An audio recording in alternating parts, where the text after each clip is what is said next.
Welcome back to another session of Better Podcasting Chats with me. I'm SP. This is a recorded casual conversation with hobby and passion podcasters to share their experience, joy, enthusiasm, and knowledge of podcasting. Better Podcasting is a project that Steven, John Drew, and myself started in 2015 to help hobby and passion podcasters start their podcast and make their existing projects better. That's where we came up with the name Better Podcasting. It's our hope that bringing on new voices from hobby and passion podcasting spaces with different viewpoints will help others just as much as listening to Steven and myself. And that is the impetus of this show, Better Podcasting Chats with me, SP. I want to say thank you to Rob Daly from the Smoking and Drinking in Capes podcast for joining me in the previous chat. You can check out Rob and his co-host Jason at their new website, smokinganddrinkingincapes.com. Now, to demonstrate, if you don't know what a hobby or passion podcast is, for the next few moments, I'm going to talk about my passion, which is space. Since I last recorded, SpaceX was hard at work preparing Starship for its second test flight, dubbed IFT-2. As I record this episode in 2 days, on Saturday, November 18th, 2023, is set for Booster 9 and Ships 25's flight. It's just a few days shy of 7 months since the first flight on April 20th, 2023. And since then, SpaceX performed a wet dress rehearsal on the Starship stack on October 24th, 2023. SpaceX received their launch license for IFT-2 yesterday on November 15, 2023, after satisfying both the FAA and the Fish and Wild Game services of mitigations following the failure of the first Starship launch. Hopefully, by the time you hear this, that the launch has already occurred, and we will know if it has been a successful test or not. For those that don't know, Starship is simply the largest and biggest rocket ever to be made. Now, on the NASA side of the house, they've slipped their SLS Artemis II launch to November 2024. And that's right now at the moment. We'll see if that day sticks. And NASA is exploring a change in the Artemis III mission parameters due to the mounting delays in both the Artemis and Starship tests. Now, hobby podcasters all podcast from a passion like I just did, because we emphasize the fun, passion, and dedication to podcasting. Now, for the next hour, I'm going to be chatting with an amateur voice actor and hobby podcaster. Eric Alton-Glenn Hilliard started podcasting in the waning days of 2020 and is well on his way to review both the Remington Steele and White Collar TV series. He is both a solo podcaster and a co-host. Eric has a long history of being an amateur techno-geek and was inspired to start podcasting to just make a better podcast than what he was listening to. I've been looking forward to this conversation for a few weeks myself since we started chatting. Welcome to the chat, Eric. Hello. Thank you for having me. Thank you for coming on. Now, I have a question to ask you right off the bat here. Okay. How long did it take you from deciding to start a podcast to publishing your first episode? Well, that's part of my sad story. I was inspired by a podcast that I listened to back in 2017. This was after listening to some other podcasts at various times and being sorely disappointed in the quality, in many respects, of the quality of the shows. But I found this one in 2017 and it inspired me, and I came up with some ideas of TV shows I wanted to do podcasts on. And it was 3 years before I published the first one. Wow. That's some dedication. No, it wasn't dedication. It wasn't dedication. It was stubbornness. I had a concept in mind and it wasn't happening. I had the idea of, I need a co-host, because for a TV rewatch podcast, it seemed to me that the best combination of review and discussion was to have co-hosts so you could have a conversation between the people about the show. But when I first put out word that I was looking for a co-host for the White Collar TV series podcast. I got nothing. And it was a little while before I realized that, yeah, I wasn't going to get anybody for a variety of reasons. But I was stuck in this mindset that I've got to have a co-host. Well, I can't get a co-host because nobody wants to be a co-host. Well, yeah, but I got to have co-host. So I was stationary on that. I was just kind of locked into this where I couldn't move on it for almost 3 years before I finally realized, okay, it's not going to happen. I need to come up with a different way of doing it. Now, during that entire time, I hadn't just set everything aside. I was doing studying, I was reading, I was listening to other podcasts about podcasting. I was learning to do podcasting, but I was making zero progress on actually getting my podcast started because I couldn't get out of that mindset.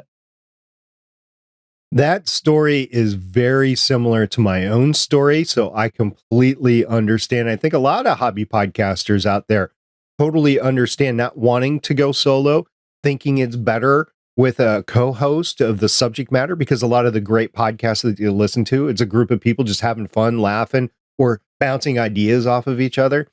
So it took me probably, I want to say at least a year, if not 2 years. I'd have to go back and really think about it before I started Voices of Defiance. And Defiance was not the first TV show that I wanted to podcast on. The first TV show I wanted to podcast on was actually Continuum. And unfortunately, I just couldn't find anybody to do it with me. I was even ingrained in a geek community of the Battlestar Galactica guild, and there were several people in that wanted to start podcasting and did start podcasting. Nobody wanted to do the podcast with me on the TV show that I wanted to do it. So eventually it came around to Defiance came out, and I was able to snag one person out of the group, and then I was able to snag her husband out of the group as well. So we had a trio. If it wouldn't have been for that, eventually I think I would have gone solo too. So our stories are not that different from each other.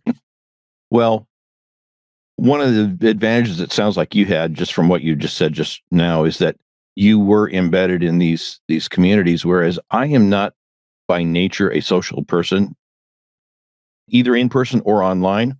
And so that was one of the things working against me, is that I was in these groups, but I was a lurker. I wasn't actively participating because that's just not my personality.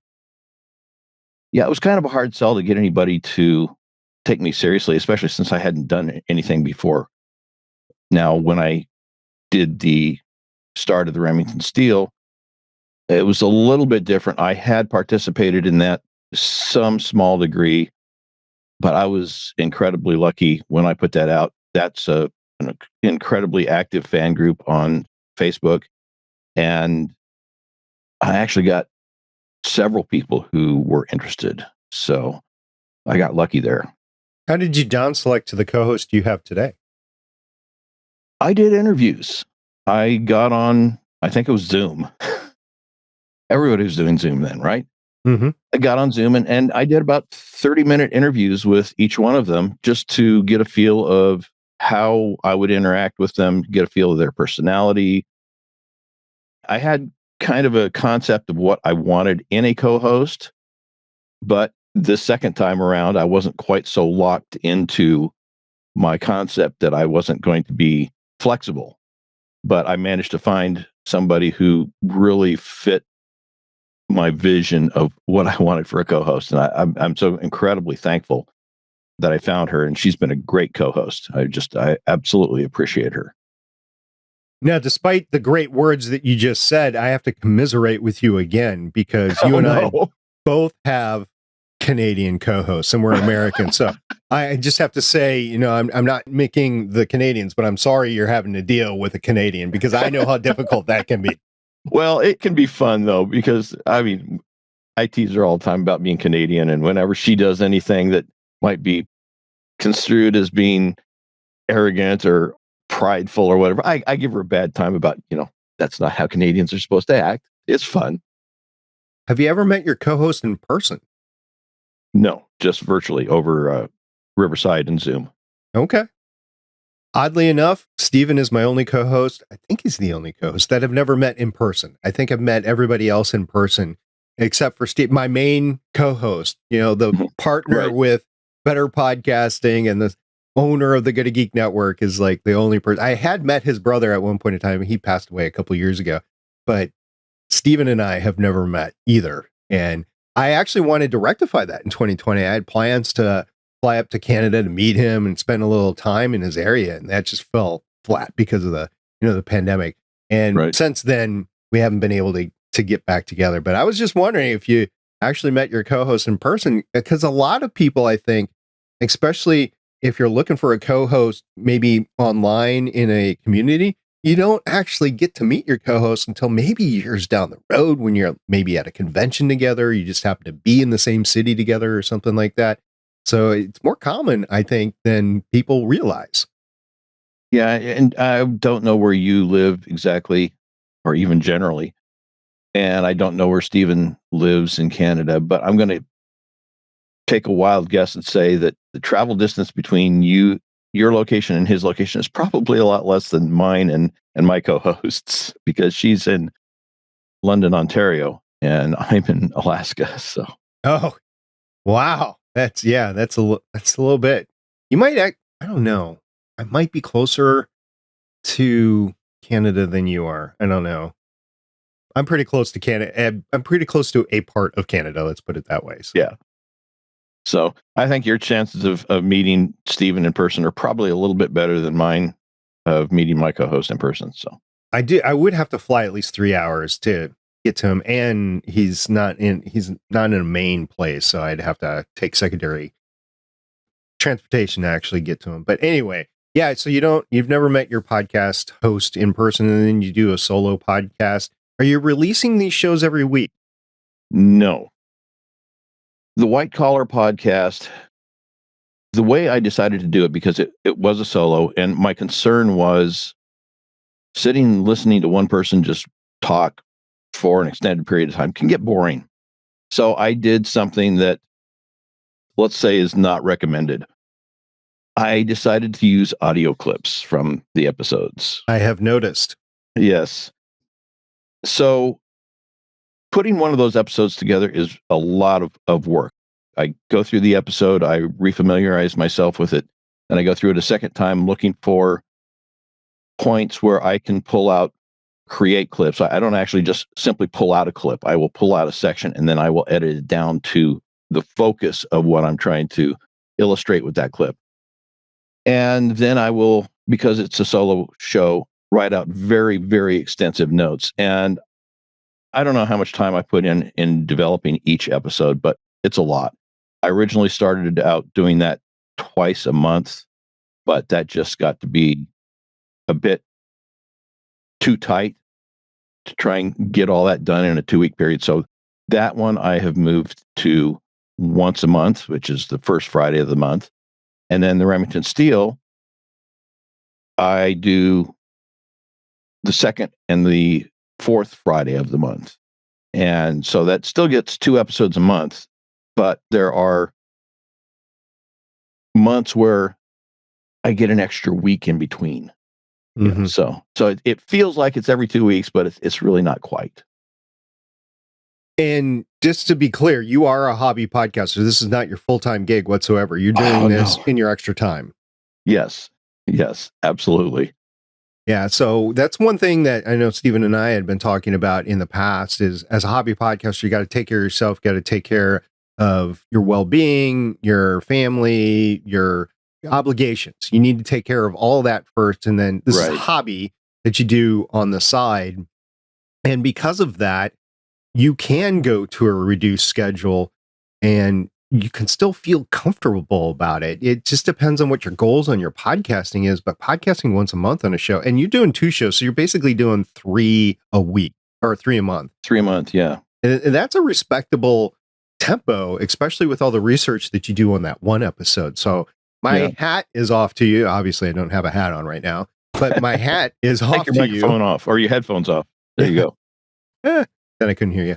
But my my hat and headphones are off to you in actually pulling that off, because I know having to do solo shows myself, it's a lot of work. And then especially if you do a lot of preparation for it. Heck, just in the last month or so on Better Podcasting Live Chat, I have done a lot of research into one particular topic that we discuss, and it turns into a huge time sink. I mean, it's like a good day, a good 8-hour day. It goes into actually preparing for that. And it's spread out over a week, but probably 8 to 10 hours goes into some of the research that I do for some of those topics over there on Better Podcasting Live Chat. Or this past week, we did an episode of Gonna Geek. I did a lot of background investigation into the topic of the current status of the movie industry, because we were talking about the release of the Marvels and what that meant and stuff like that. So, and we weren't talking about the content, we were simply talking about the business side of things. So it's a lot of information that has to be consolidated in order to pull off something that's halfway decent and what I would consider to be researched.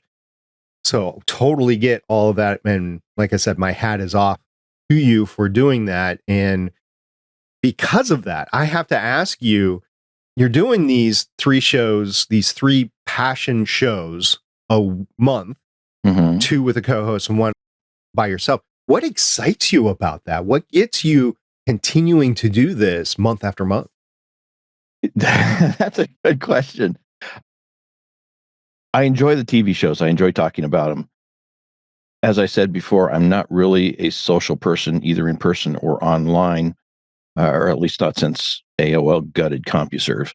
But I don't get a chance to talk about the TV shows I enjoy. You know, my wife, oh yeah, I enjoyed that show, but she doesn't like to talk about them. So this gives me a chance to talk about the shows that I enjoy, and it's just enjoyable to do them, to research them.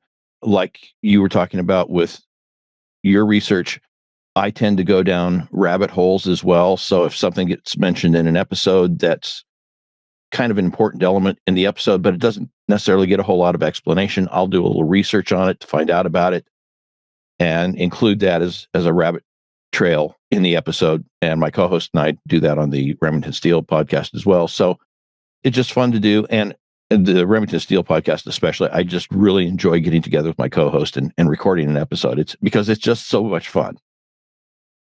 From that aspect, I gotta just guesstimate that you have several TV shows that you're actually passionate about and you have fun talking about. You chose Remington Steele, you chose White Collar. Do you have other ones that you want to do eventually? Yeah, although the story with all of them, including White Collar and Remington Steele, is another bit of a sad tale, because when I first conceived of doing these podcasts, I made a list of about 4 TV shows I wanted to do, maybe 5. And none of them had podcasts at the time. But it was 3 years till I got the White Collar started. And guess what? Somebody started one in the meantime. It was 4 years before I got the Remington Steele started. And guess what? Somebody did one in the meantime. Bones was another one that I had on my list. Didn't have any podcasts about it at the time. Guess what? Now there's like 4 of them. So yeah, I've got these other shows I want to do. I don't know if I will do them at any point in the future because they are being covered in other places. I think I would do them differently than what is being done, but since they're already being covered, I don't know if I want to go that direction. I'm definitely still interested in doing some voice acting work. I'm interested in audio dramas.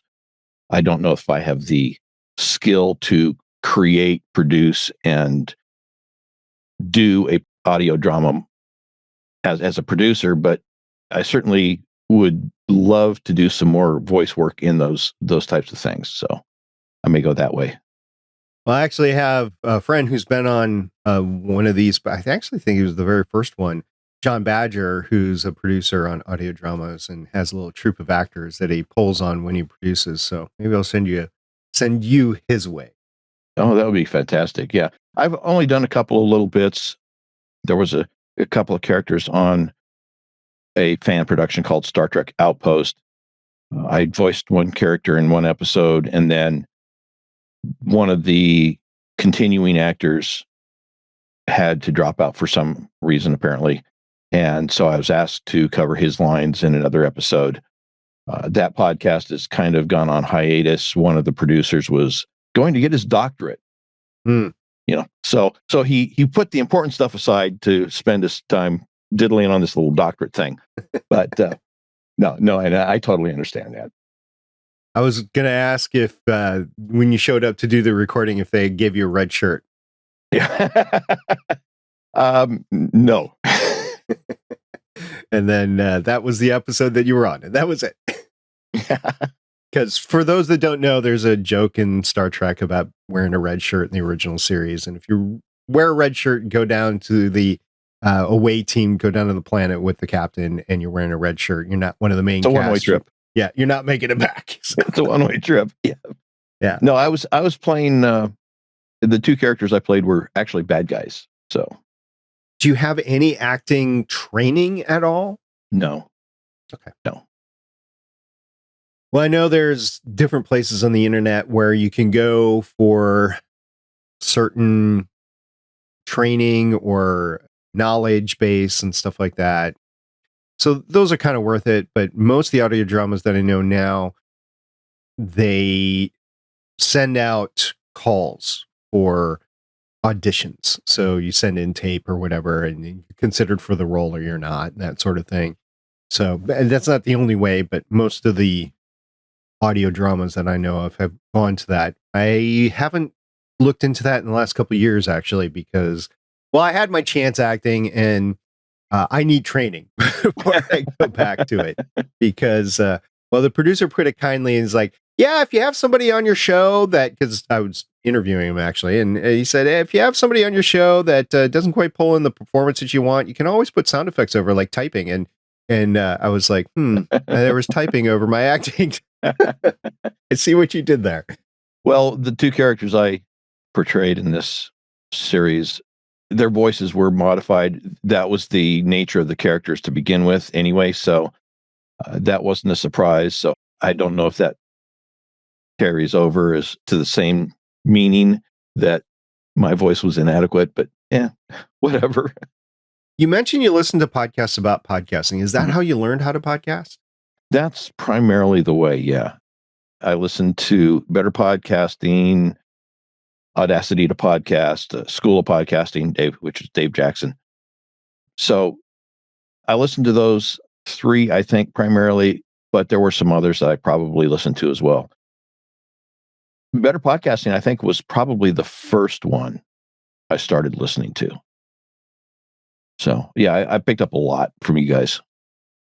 Thank you very much. And I hope we continue to provide value as we go forward. So you started podcasting in 2020, in the early days of the pandemic, at the end of 2020. So it was December, and you're probably bored and like, let's get on with this finally. And you just pulled the trigger or something like that.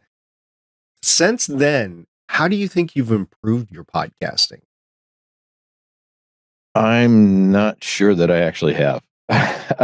I've probably got more efficient at things on the technical side, like the editing. But in general, I don't know that I've necessarily improved the quality of my presentations or my performances. Well, I guess I need to step back on that. I have improved on my solo show in that when I first started, it would take me about 3 hours to record a 1 hour episode. Now I'm down to hour and a half to get an hour episode. So I guess I have improved in that respect. Good. Now, how do you actually record your show? I mean, you do a solo show, and it's probably a different way to actually record it than your co-hosted show. Right. My solo show, I record into a Tascam DR100 Mark III. It's a portable digital recorder. I have to say that you guys were, and probably Dave Jackson too, were real instrumental in my decision to do that because of the things that you guys said about the surety of digital recorders, hardware recorders. So I record into that. and I have a Rodecaster mic attached to a Rode PSA1 arm, and that goes into that for that. For my co-hosted show, Remington Steele, I use a Rodecaster Pro as an interface and as my backup recording on my end. Then we record in Riverside FM, which has had its issues. And then my co-host records, or has been recording, her backup on a Windows computer into voice recorder. However, she just won a Rodecaster Duo from the folks at Buzzsprout. So thank you to the folks at Buzzsprout for gifting her with that. I'm excited for her because she's also got plans to do a show of her own, and I'm really encouraging her to work on developing the plan for that show, and then be ready to jump into it. And I want to give her all the help I can and encouragement. So yeah, Duo would have been amazing for me to have for my first show. The Duo does everything that I wanted to do with the first gear that I started out with Voices of Defiance, and I simply didn't have it back then. We didn't have the capability back then. I think we barely had the Audio-Technica ATR 2100 microphone when I started, but I didn't know about it. So I was using a Behringer 802 USB mixer and a Behringer 1300S microphone. Really low-end gear. It worked, and it worked better than a headset. But today, I don't think I would be able... Matter of fact, I would go back to listen to those episodes, and I can barely listen to myself. I'm like, this is just not the audio quality that I'm used to from my own voice when I'm editing and when I'm publishing podcasts today. And I have a Rodecaster Pro 2, which is very similar to the Rodecaster Duo that your co-host just got. If I had the Duo to start, oh my gosh, that would have been so amazing. So the gear that's just available today and the software that's available today, vastly different than it was just 10 years ago. And the capability is there if you want to search it out and spend relatively little amounts of money compared to, like I said, 10 years ago, that same sort of quality and capability would be somewhere on the order of $2,000 to $10,000 to consolidate all that gear together. And you'd have to have knowledge of how to daisy chain different audio devices together. And it was really, I would say, a hobby, an audio hobby, to podcast correctly the way that these simple devices do today. So my hat is off to your co-host for starting her first podcast with a Duo. That's I'm not pimping Rode at all, but the capability that Duo gives is everything that I would want in a beginning setup. Yeah, and I'm really excited for her because she's got a great personality, and I know that when she does start her show, it's going to be a good show.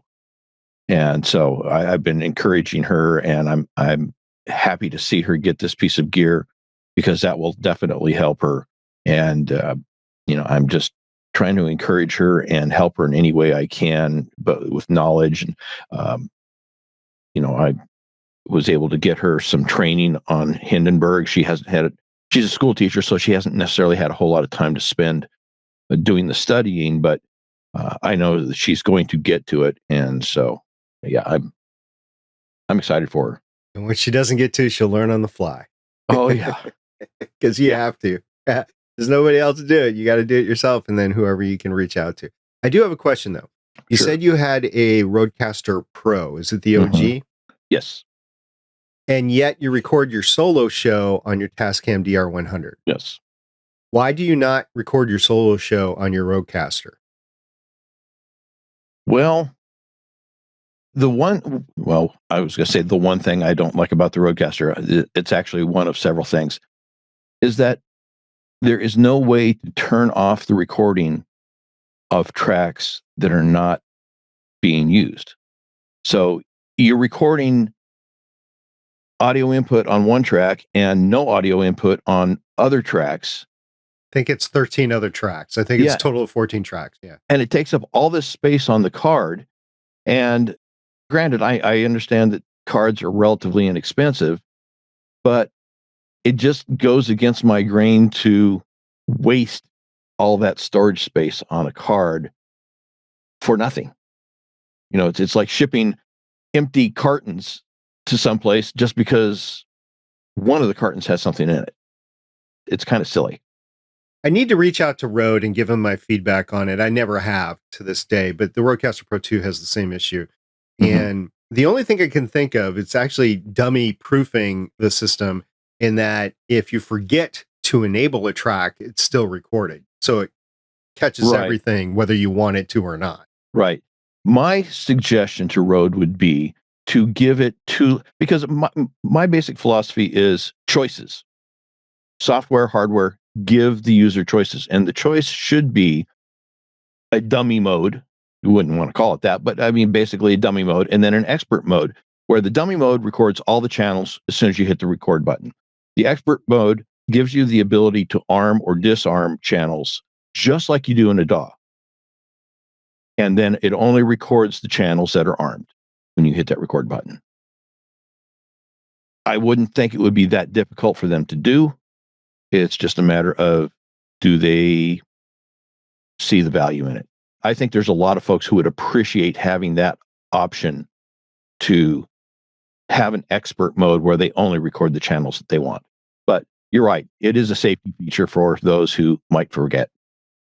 I think the only people that really care about are the old hats like you and I that have used a different device, like in your case, the DR100, in my case, the Zoom H6, where you could toggle on and off the tracks, and Zoom with all their devices, you can do that. So I'm used to that. And I'm used to, in the past, I recorded 3 tracks on my H6. I had the capability of recording all 6 tracks, and I did, as I brought different people in on their own tracks, expand that. But usually I only recorded 3 tracks. Now I'm recording 14 tracks. The SD card has increased in size from 64 kilobits that I've been using, or gigabytes, to 256, but it's still every 2 months I got to put a new one in because of this is just my opinion, is I want to refresh the card to make sure I don't have card failure, and I want to just have a secondary archive in case something happens to my hard drive that the original recordings are stored on, and the backup that I have both here and in the cloud with Backblaze. So after losing the first 3 podcasts that I did way back in 2013, I've gone overboard with backups. Well, like I said, I do the backup on the Rodecaster Pro. We primarily record with Riverside FM, but that backup has saved us a few times. We've had issues with Riverside, which some of them I can't explain. And we have lost some episodes either entirely or in part because partway through one of us got disconnected and that segment or the next segment or something got lost. There was actually one instance where I, as the host, lost the connection, could not get back in except as a guest, and had no way to shut off the recording and no way to save the recording because I wasn't the host anymore, even though on screen I was still there as the host. So I was on there twice. It was a mess. But yeah, those backups have definitely saved us. I fill up a card, I pull it out, because I've been getting cards, 128 gig cards from Amazon for like $13. And I like having the archive. Not that I'll probably ever need it, but I like just knowing that I've got it. If I need to go back to it, I can. Yeah, since I started recording on the Rodecaster Pro 2, I have backups from the Zoom too, but since I started recording on the Rodecaster Pro 2, I filled up 9 256 gigabyte cards, and I've got the 10th one in there right now, and an 11th one ready to go that I've already pre-purchased from Amazon. I haven't had any problems with the cards. I know that some other people have had issues with Samsung cards, but anyway, I've tried to prevent losing a recording. I will take a lesser quality recording backup over not having any recording or any backup at all. So that saved a few of my shows. Matter of fact, just this past week, StreamYard, I had a co-host that was having problems connecting to StreamYard, and just the way StreamYard was working is their computer kept recording on their end, and they were able to send me or StreamYard was able to send me even the audio that was recorded when they weren't connected, that they were frozen. So I was like, wow, they were still connected. They were just frozen. So that was a bonus that I was able to get that from StreamYard. I'm like, okay, well, that's a track I was going to use anyway. So I'm glad it's there. Okay. So I got another question for you. Okay. If you could have told yourself one thing to make it easier when you started podcasting back in 2020, what would you have told yourself? Well,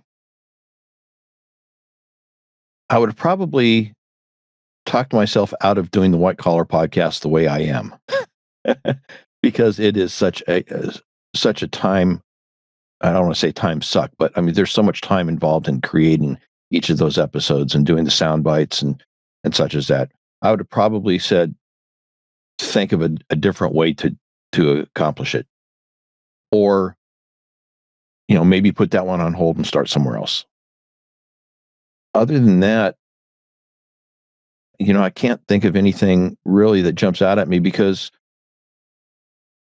that 3 years that I was wandering through the desert, so to speak, I was gathering information on processes and techniques and technicals. And I really think that made a huge difference in my ability to just kind of almost hit the ground running when it came to this thing, because I really didn't have any technical issues or any kind of issues other than conceptual for the design of the podcast itself, the content. So, I mean, I don't think I would have changed anything too much other than, possibly talking myself out of doing the way I did. Yeah, to double tap on that one, have you ever thought about changing the format of the show, or maybe doing an episode in multiple bites, like maybe 15 minutes at a time or something like that? I haven't given it a lot of thought. I kind of, in passing, thought, well, what would I do to change it now that I've got this established the way it is? And I hadn't really come up with anything very easily, very quickly. And so I've just kind of set that aside as an idea. I mean, I may revisit it, because it's certainly worth considering. But yeah, that would be one of those things. I'm a very slow thinker sometimes. I may think good sometimes, but I think slow. So it would take me a while to come up with a good alternate concept. Okay. Well, I would keep my mind open for that. If it continues to be a pain for you, I would definitely, there's nothing that says you have to keep the same format. You could definitely change the format if you want to. So I would recommend that you keep thinking about it. And if you find something that you like, I'd go with it. Or if you want to try something, I would go with that. Just make it easier and funner for yourself, because the fun is what keeps you in it. Yeah. Yeah. So other than your longstanding IRC chat, you don't have any other social media. So how do you podcast without social media? Well, by some people's definition, not very successfully. I would say that on my White Collar podcast, I probably run about 60 subscribers, which for a lot of people, that would just be, they'd be pulling out their hair. Why don't I have more? I'm fine with that. I'm happy with that. I just don't do a whole lot of social media. I'll pop in and have some chats with some folks from time to time. The White Collar group that I'm involved with on Facebook does do monthly. Actually, every weekend they do some sort of a Zoom get together. But I've dropped in periodically on those and participated in those. But it's social media is for promoting, and that's fine. But I'm happy with the numbers I'm getting. Now, the Remington Steele, that's a different situation, because when I first offered the job to my co-host, I made clear to her that I am not a social media person, and I know that she is, and would she handle all the social media? And she's been more than happy to do that. She's been very good at it, and we're getting some good numbers on the show. I mean, not stellar numbers compared to a lot of other shows. I think we've been coming in around 100 or so, 120, which in the first 7 days is usually an indication of how many subscribers you've got. So we're moving slowly, progressing on that, getting a few more every few months so we can see the numbers going up. So she takes care of that, and I'm happy with that. And like I said, I'm happy with the numbers that I'm getting on both of the shows, simply because I'm not doing the shows to get popular or famous or get a lot of followers or anything like that. I'm not judging my success on that. I'm just judging my success on the fact that, hey, I've got some people listening, and I'm happy with that. So you mentioned the only thing you use social media for is promotion. And I guess I have a little bit different viewpoint of that from a hobbyist standpoint. Definitely you can use it for promotion. Not going to argue that. But you can also use it just to connect with other like-minded people. Mm-hmm. Well, that's true. I guess my use of the word promotion was a little bit loose. I consider that still also kind of promotion when it's being done in conjunction with the podcast. But yeah, you're right. Just on a personal basis, you can do that, connect with these people, and that be totally separate from whatever you're doing with your podcast. But yeah, I'm just I'm a solitary person. That's just me. And that's okay. I mean, I know plenty of people that aren't on social media for a lot of different reasons. So, not knocking it. I was just saying that there is other uses than just flat out promotion. Right. I understand. Also, you mentioned that when you brought your co-host on, it's one of the things that she did, and it just got me thinking, and I should have asked you before. Do you have an official agreement with Sarah on the podcast? Do you have anything in writing, or was it just verbal? Hey, I'll take care of this. You can do this. Well, in writing, on paper, physical paper, no. There's an email in there somewhere that I could go back and find, probably, where I said, this is what I would like you to do. This is what I will take care of. I explained that, yes, technically I own the show. If somebody asks, it's my show. But I was also very clear with her that as far as the presentation of the show goes, as far as anybody listening to the show goes, unless they know that I was reaching out looking for a co-host at the very beginning, I don't want anybody to know I own the show. I want to come across as being co-hosts. It's our show.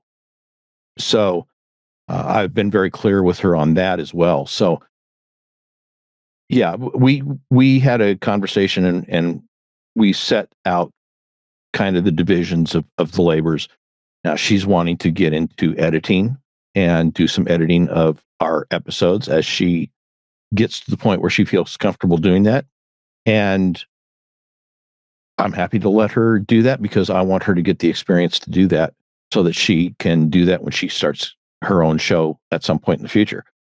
But I'm not going to dump that on her and expect her to take that over. Yeah, from my perspective, if any of my co-hosts show any sort of interest whatsoever in editing, even if they're Canadian, I'm like, yep, here you go. I'll teach you all how to do it. Here it is. You let me know, and we'll even sit side saddle and on the internet, and we'll edit it together. Because anything that I can offload from the post-production, I am way for. You just got to make sure they wipe their hands of all that maple syrup. Yeah, that's right. Okay, so you've been podcasting for about 3 years, just shy of 3 years now, because it was December of 2020 when you started, and right now it's November of 2023. Right. You must have had something along the way on one of your shows that would be considered, well, multiple actually, favorite moments. So when you think of favorite moments in your podcast, what comes to mind? It doesn't have to be your favorite moment or your top moment, but you have to have some favorite moments of your shows. So can you think of one? Well, there's actually a few. And the White Collar podcast, as a result of podcast and some interactions I had with the folks on the Facebook forum groups, I was invited to a cameo with the actor who plays one of the lead characters in the show. Okay. Somebody purchased a cameo and like 5 minutes. Right. And I was invited to participate in that, which was the fact that I was invited was actually, I would say, more exciting and more of an honor than actually meeting him, in this. So there was that. And then as far as the Remington Steele podcast, there's two. One of which was when you're about, 3 months ago, I was looking at our stats. I'm not a stats hound, but I do occasionally look at them, just, see how things are progressing. And I realized that in the previous 30 days, we had 20% of our total downloads that we had for a year, which was, 30 days, 20% of our total downloads since the very beginning. That just blew my mind. And then, of course, just anytime I get together with my co-host and do a recording, it's just, that is a highlight for me. I enjoy that. I enjoy talking to her. We do the back and forth, the teasing, the disagreements about this point or that point. And yeah, it's just fun. Sounds like you're having a fun time doing it. So that's good. You have studied the podcast industry. You did so before you started podcasting, and now you've been podcasting for 3 years. So you've been aware of the whole thing for about 6 years now. Mm-hmm. Do you have any gripes with the podcast industry? Yes. And I'm not sure exactly who to blame for this. I think everybody has their fair share of blame. And part of it focuses on this whole idea of free hosting, Spotify, YouTube, because what seems to be happening is so many people are rushing to these platforms and they're building their brand on these platforms. And you can say, well, I'm not a professional podcaster. I'm not building a brand. Well, yeah, you are. You're building a brand for your podcast or for yourself if you go on to do other podcasts.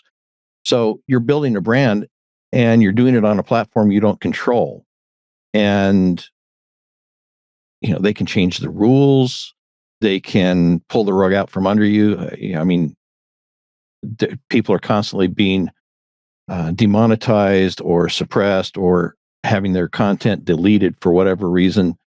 Even Joe Rogan had episodes from his show not put onto Spotify when he signed up with them. So you're building on rented land, and I just see disaster for so many people. Maybe not the majority of people.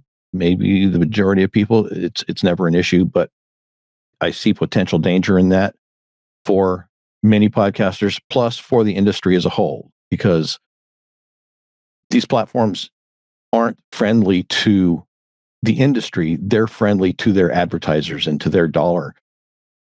YouTube has already destroyed the video market. I don't know if you remember, SP, but years ago, you could actually subscribe to channels via RSS through YouTube.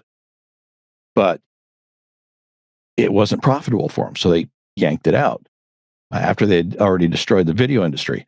So I don't see this as a good thing for anybody, and I understand the problems with having to pay a host every month.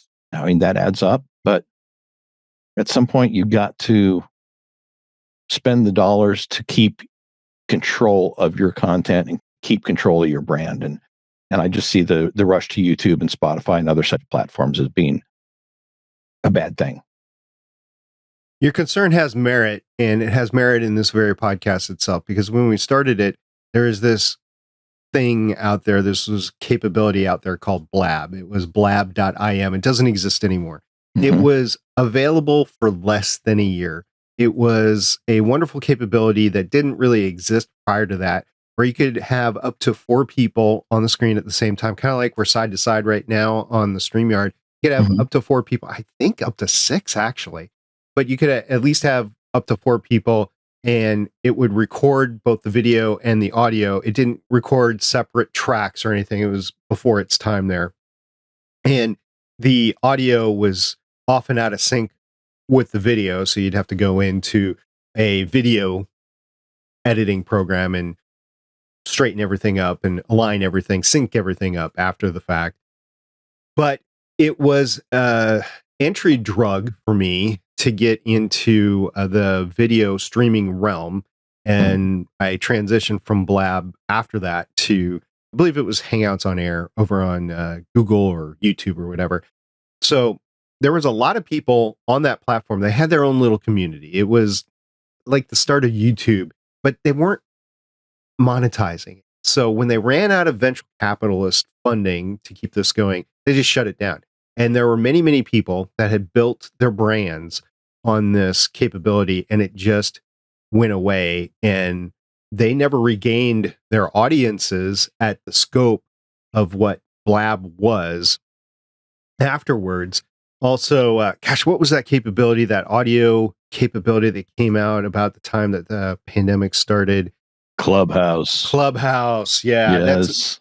That's another example, and all the Clubhouse clones, which started and then kind of went away. So if you built your brand on one of those and it went away, it was gone. So your concern has merit, and it has been repeated over and over and over again, especially with free services like all the ones that we just described. Well, you guys have done what I think a lot of people should do. And there is money involved. I mean, you're paying for hosting, you're paying for a website, and you're paying actually double hosting. You're hosting your video correction. You're hosting your audio files on a podcast hosting service, I'm sure. You have a hosting service for your website. Now, that doesn't mean you're not using YouTube. That doesn't mean you're not using some of these other services, but you're not building your brand on them. You're building your brand on your own website, your own RSS feed, so that if these other services that you are utilizing simultaneously change their rules and it no longer works for you, or they go away, or they decide that your content isn't suitable for their audience, you still have your base. You still have your foundation. And that's really how I think people should be approaching it, is control your own foundation, build on your own foundation. You can use these other services, but don't build your brand on them. I think the biggest one is just to control your own domain. So for those that don't know what I'm talking about, I'm not talking about like your house. I'm talking about literally your web domain. That's what it's called, your URL or your web address. So in our case, betterpodcasting.com. In the case of my Legends of S.H.I.E.L.D. podcast, it's legendsofshield.com. In the first podcast that I ever did was Voices of Defiance. So voicesofdefiance.com. That's the domain name that I'm talking about. And wherever that content finds itself on the web, I'm going to be able to point to it. So that's the start of controlling your own destiny. And you're right. I see more and more people not having a web presence online, and they just depend on whatever service that they're using, whether it's YouTube or even if it's a podcast media hosting service. They're just using that as their landing page, which is great, but they don't have their own URL to point to it. So that if they ever change, or that media hosting service goes away and they have to move their content, that it's lost basically to the ether of people trying to find it, and you lose a portion of your audience because of it. Yeah. Well, what I've done is kind of save some cost by using the web page that my hosting service, which is Buzzsprout, provides. But I have, as you said, my own domain pointing to that. So if for some reason Buzzsprout should just decide tomorrow, hey guys, we're going to go on a permanent vacation to the Bahamas, I don't have to worry about it, because I've got all my audio files, I've got my domain, I can just move all that somewhere else. And then the domain, which is literally just a sign, you hold up a sign and it points over there, like in the Shore Leave episode. It's a sign pointing to this location. And I just redirect the sign to my new home, and I'm still good. All right, let me get this straight. Step 1, start a media podcast hosting service. Step 2, have people put their podcast on said service and pay you every month for their work. Step 3, retire and go to the Bahamas. That's right? Well, I guess I did say that that's the way to do it. So, okay. Talking about future plans, do you have any future plans for your podcast? And you going to keep the status quo? You got anything on the hopper? Well, I'm going to complete the series, White Collar and Remington Steele, with the episodes for the actual TV episodes. My co-host and I have been talking about what we might do after the Remington Steele podcast concludes the original series episodes. We've had some ideas. We've kind of done some preliminary research into them. I don't know how well they're going to work out. I'm also thinking that we may just cut it off because I do want her to be able to go do her own show. And if she feels that she doesn't have time to do her new show and continue with this one, I don't want to interfere with her doing her show. So I would just cut it off and say, okay, we finished the series, we're done. Beyond that, like I said, I'm possibly doing some voice acting and possibly getting into audio dramas in some other way, maybe as a audio editor or some technical portion of the work behind the scenes. I'm undecided at this point.